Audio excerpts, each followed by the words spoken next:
దేవుడేమన్నా అన్నీ ఇచ్చినవాడు అన్నీ తీసుకుపోయాడనే చెప్పాడు యోబు. దేవుడిచ్చాడు, దేవుడే తీసుకుని పోయాడు అని అన్నాడు. అలాగే మనం కూడా దేవుడిస్తాడు మనకి. కాదంటే మనం ఏం చేస్తామంటే నిరీక్షణ లేకోకుండా మనము త్రొట్టిల్లో పోచుంటాము. కానీ త్రొట్టిల్లు పోయినా ఏం చేసినా సరే దేవుడు మనలను కాచి కాపాడతాడు. నిత్యమును కూడా దేవుడు యందు మనము భయమును భక్తిని కలిగి ఉండాలి. యథార్థ ప్రవర్తనను కలిగి ఉండాలి. ఎఫెసీయులకు వ్రాసిన పత్రిక 6వ అధ్యాయము 17వ వచనం ఇలా వ్రాయబడి ఉన్నది. మరియు రక్షణను శిరస్థానమును దేవుని వాక్యము ఆత్మ ఖడ్గమును ధరించుకునుడి. ఆత్మ వలన ప్రతి సమయమునందు ప్రతి విధమైన ప్రార్థన విజ్ఞాపనను చేయుచు ఆ విషయమై సమస్త పరిశుద్ధుల నిమిత్తము పరిపూర్ణమైన పట్టుదలతో విజ్ఞాపన చేయుచు మెలకువగా నుండుడి. ఎలా ఉండమంటున్నాడు దేవుడు? మనలో విజ్ఞాపన కలిగి ఉండమని అంటున్నాడు దేవుడు.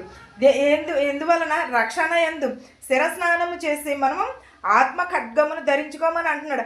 ఆత్మ ఖడ్గము ప్రతి సమయమునందు కూడా మనలను రక్షిస్తుంది. ప్రతి విధమైన శోధన నుంచి మనలను రక్షిస్తూ ఉంటుంది. ప్రతి విధ పాపము నుండి మనలను రక్షిస్తుంది.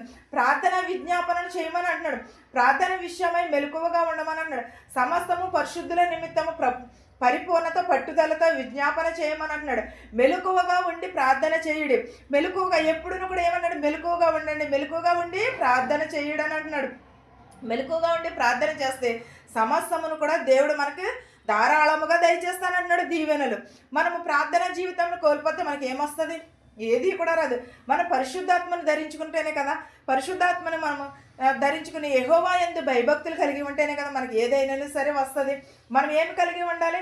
పూర్ణ పట్టుదలతో మనము కలిగి ఉండాలి. విజ్ఞాపన చేయాలి, మెలకువగా ఉండి ప్రార్థన చేయండి అంటున్నాడు. మరియు నేను దేనిని నిమిత్తము రాయబారినై సంఖ్యలలో ఉన్నానో ఆ సువార్త మర్మము ధైర్యముగా తెలియచేయుటకు నేను నోరు తెరిచినప్పుడు దానిని గూర్చి నేను మాట్లాడవలసినట్టుగా ధైర్యంతో మాట్లాడుటకై వాక్యించు నాకును అనుగ్రహింపబడినట్లు నా నిమిత్తము పూర్ణమైన పట్టుదలతో విజ్ఞాపన చేయుచు మెలకువగా ఉండుడే అని అంటున్నాడు. వ్యాఖ్యించు అంటే మనము ఒక భక్తిని, ఒక పట్టుదలను కలిగి దేవుని యందు, దేవుడు ఈ లోకానికి ఎందుకు వచ్చిన? పాపులను రక్షించడానికి వచ్చి ఉన్నాడు. కానీ పాపులను రక్షించడానికి వచ్చి ఉన్నాడు కానీ పాపులు ప్రార్థన విడిచిపెట్టేసి వేయక పాపములు చేస్తూ ఉంటే దేవుడు క్షమిస్తూ ఉంటాడా?